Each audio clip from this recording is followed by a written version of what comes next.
जय माता दी मित्रों। कार्तिक मास की कृष्ण पक्ष त्रयोदशी तिथि एक ऐसा दिन जब सृष्टि में धन, आरोग्य और प्रकाश तीनों का संगम होता है। इसी दिन का नाम है धनतेरस।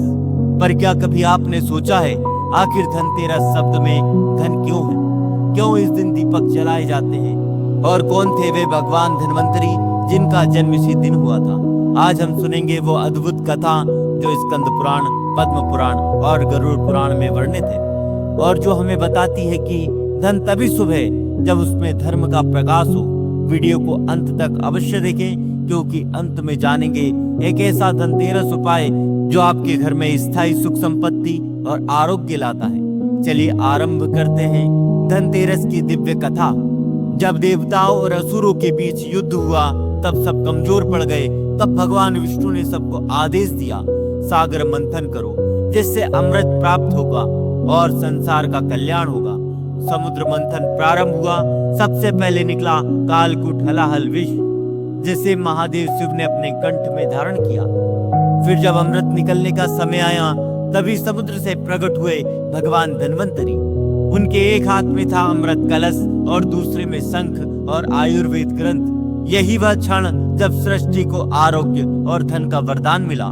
इसीलिए इस दिन को कहा गया धन त्रयोदशी, जिसका अर्थ है 3 प्रकार के धन का उदय: धन, संपत्ति, धान्य, अन्न और धैर्य, स्वास्थ्य। पुराणों में एक कथा आती है राजा हिमा के पुत्र की। ज्योतिषियों ने भविष्यवाणी की थी विवाह के चौथे दिन संध्या के समय नागदंश से उसकी मृत्यु होगी।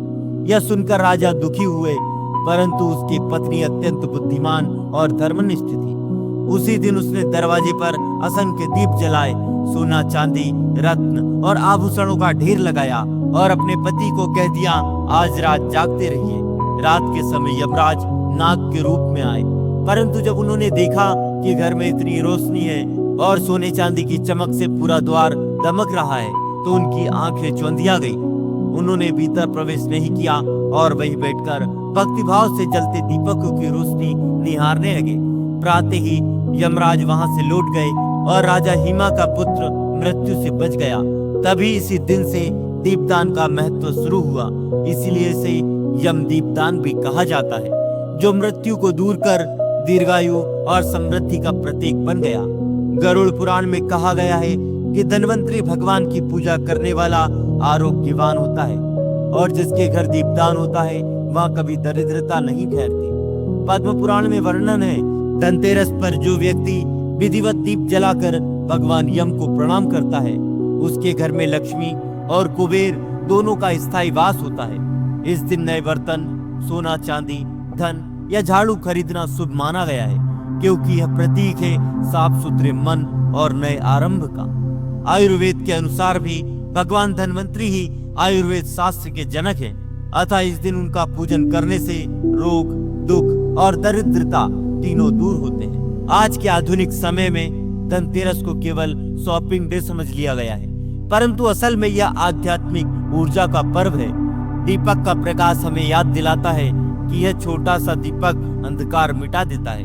वैसे ही एक सदाचारी विचार हमारे जीवन का अंधकार मिटा सकता है। धन का अर्थ केवल रुपया पैसा नहीं, बल्कि सद्भाव, स्वास्थ्य और संतोष भी सच्चा धन है। इस दिन यदि व्यक्ति अपने घर में एक दिया गरीब के लिए और एक दिया भगवान के लिए जलाए, तो उस घर में सदैव शांति और समृद्धि का वास होता है। भक्तजनों, यही है धनतेरस की पवित्र कथा, जो हमें सिखाती है कि धन का सच्चा अर्थ केवल संग्रह नहीं, बल्कि सदुपयोग है।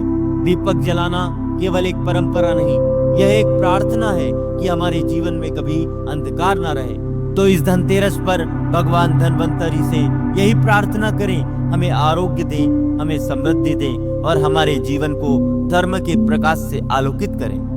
जय श्री धन्वंतरी भगवान। अगर आपको यह कथा अच्छी लगी हो तो लाइक करें, अपने मित्रों परिजनों के साथ शेयर करें और इस शुभाध्यात्म दर्शन चैनल को आगे बढ़ाने के लिए आपका सहयोग प्रदान करें। अगले वीडियो में मिलते हैं नरक चतुर्दशी और दीपावली की दिव्य कथा के साथ। तब तक के लिए दीप जलाते रहिए, मुस्कुराते रहिए और धनतेरस की हार्दिक शुभकामनाएं। जय माता दी।